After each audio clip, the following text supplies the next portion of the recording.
Waste bank یعنی غربی اردن سے مراد ایک تنگ سا زیادہ تر پہاڑی علاقہ ہے جو اسرائیل اور دریائے اردن کے درمیان ہے، اور یہ اسرائیل اور فلسطین کے مابین بڑھتی ہوئی کشیدگی کا مرکز ہے۔ سن 1966 میں مشرق وسطیٰ کی جنگ کے بعد سے اس پر اسرائیل کا قبضہ ہے۔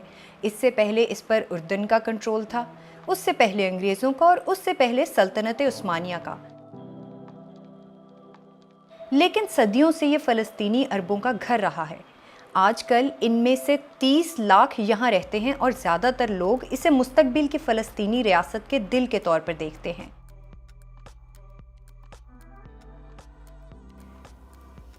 سن 1966 کی جنگ کے بعد کے سالوں میں اسرائیلی شہری آباد کاروں کے طور پر غرب اردن میں جانے لگے۔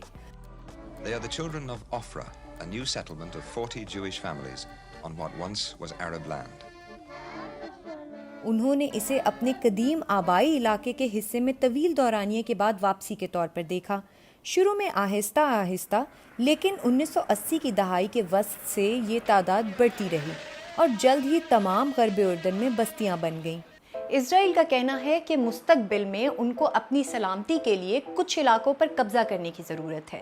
اس کے ساتھ ساتھ ان کا یہ بھی کہنا ہے کہ یہودیوں کو اپنے آبائی علاقے میں واپس جانے کا پورا حق ہے۔ 1939 چوتھی جنیوا کنونشن قابض قوتیں اپنی سویلین آبادی کے کچھ حصوں کو اپنے زیر قبضے علاقے میں ملک بدر یا منتقل نہیں کرے گا۔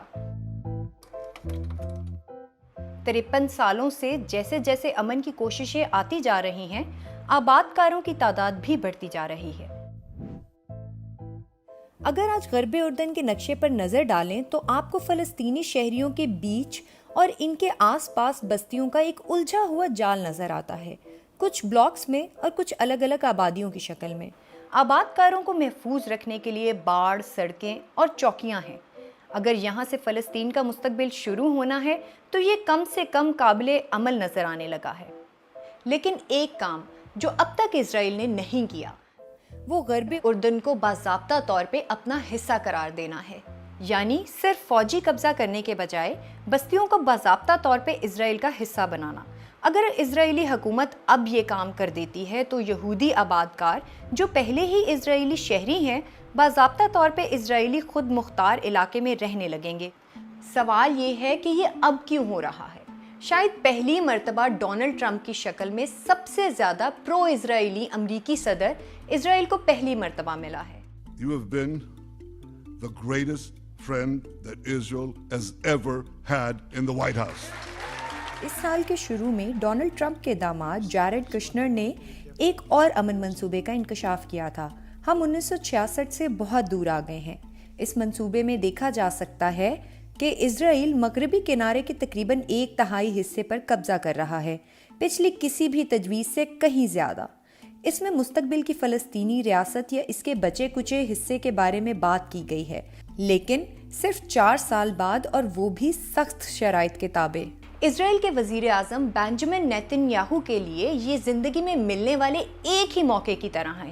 وہ شدت سے ایسے رہنما بننا چاہتے ہیں جو آخر کار غرب اردن پر اسرائیل کے کنٹرول کو ایک قانونی، ناقابل واپسی حقیقت بنا دیں۔ وہ جانتے ہیں کہ موقع بہت مختصر وقت کے لیے دستیاب رہے گا۔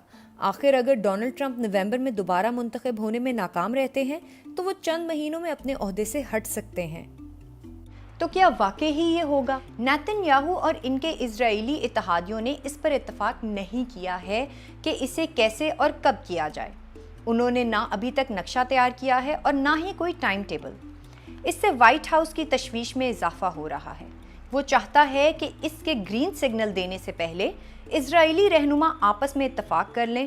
وائٹ ہاؤس نہیں جانتا کہ آیا نیتن یاہو مستقبل کے فلسطینی ریاست کو نظر انداز کر دیں گے، جو زیادہ تر آباد کار بالکل نہیں چاہتے، اور وہاں پر ہر طرح کے ممکنہ نتائج بھی موجود ہیں۔ تشدد بھی ہو سکتا ہے، اور فلسطینیوں کو یہ بھی لگ سکتا ہے کہ ان کی فلسطینی ریاست کے خوابوں کے تابوت میں یہ ایک کیل یا پھر شاید آخری کیل ٹھوکنے کے برابر ہے، اور اسرائیل کو عالمی سطح پر سخت سفارتی نقصان بھی پہنچ سکتا ہے۔ ٹرمپ انتظامیہ کے علاوہ ہر ایک اس کے خلاف ہے۔